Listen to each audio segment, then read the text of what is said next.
to On the Couch, a regular catch-up where we discuss some of the issues facing media, marketing and advertising and hopefully provide some insights.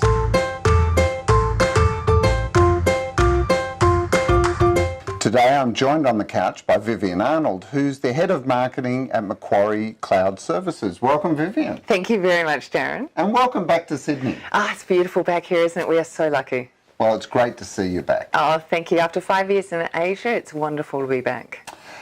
And having come back, I guess you would have noticed, not just locally but globally, that things are really changing, that the big brands would only really deal with big agencies. But that's changing, isn't it?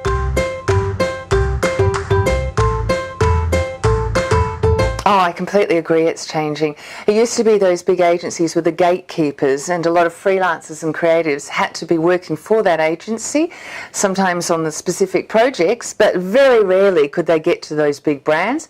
That's completely changed now. Well, what is it that you think's driving this? Because, you know, it really increases the amount of fragmentation. So what's the advantage or benefit?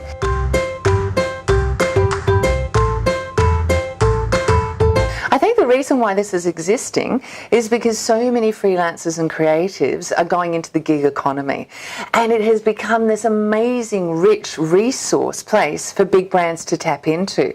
Over 25% of Australians are currently saying they're freelancers. Quarter of our employment is for freelancers at the moment. They're going into this gig economy, winning big brand opportunities. That seems like a lot of people. How do big brands really even begin to know how to either contact or engage with the right influencers and the right freelancers?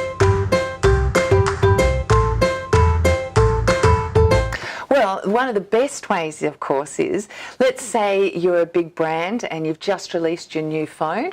If there's an influencer out there who's doing a great unboxing episode and is enthusiastic and passionate about your brand, they're probably going to turn up for you. You're probably going to find them. People are going to be talking about and engaging with them. So brands are finding these influencers because of that intimacy with their target audience and that real reach and frequency that they have.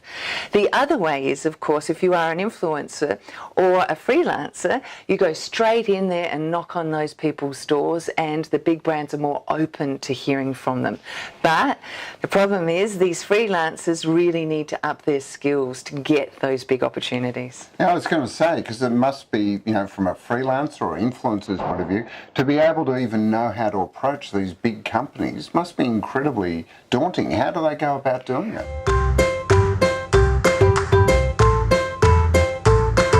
Oh, you're so right. It's such a different skill set. It's so different to, you know, the local hotel manager that you used to do a video for.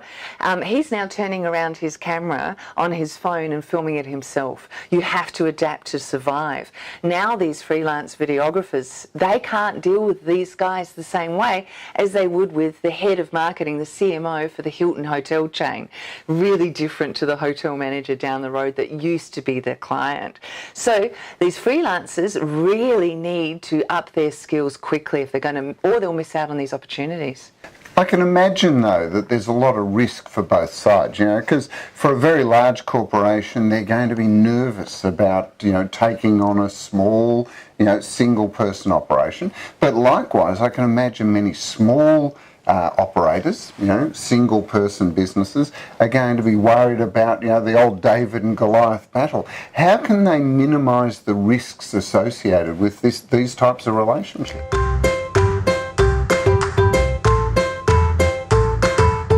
It comes right up front, actually. The big issues around payment. Nobody knows what to pay influencers and freelancers on the open market. So if you are a freelancer or an influencer, you have to be really clear about your rate card and put the numbers behind that. What is your reach? What is your audience? What's their engagement? How long are they on your YouTube videos for to justify your cost? That sets the parameter. Underneath that, it's like every good agency relationship. It's all about setting expectations. What are you going to deliver for that money? It does sound a lot like really increasing the business acumen of these very small businesses. But likewise, do you think there's a role for the big businesses to have a new way of dealing with smaller suppliers? Both sides are true. You're absolutely right. So if I'm an influencer or a freelance creative like a videographer, I absolutely have to get myself into the headspace of, for example, responding quickly, being agile and adapting to the brief, in fact often doing a reverse brief, and managing that client all the way to the end of those deliverables. Now on the client side, let's go back to payment again. A sole trader, putting them on a 90-day terms, which you might do with a big global vendor, it's not going to work for a small guy. So you do have to adapt some of your processes to tap into these amazing people that are out there now. Look, it's really exciting times, and it'd be great to see more of this happening. I think that is the way it's going, and I agree with you. This is absolutely changing the way we're doing business and working with our agencies. As a big brand marketer, I can't wait. Bring it on. Well, thanks for sharing that with us today on The Couch. My pleasure. And thank you for joining us on The Couch. Make sure you subscribe to our YouTube channel and stay tuned for more On The Couch coming very soon.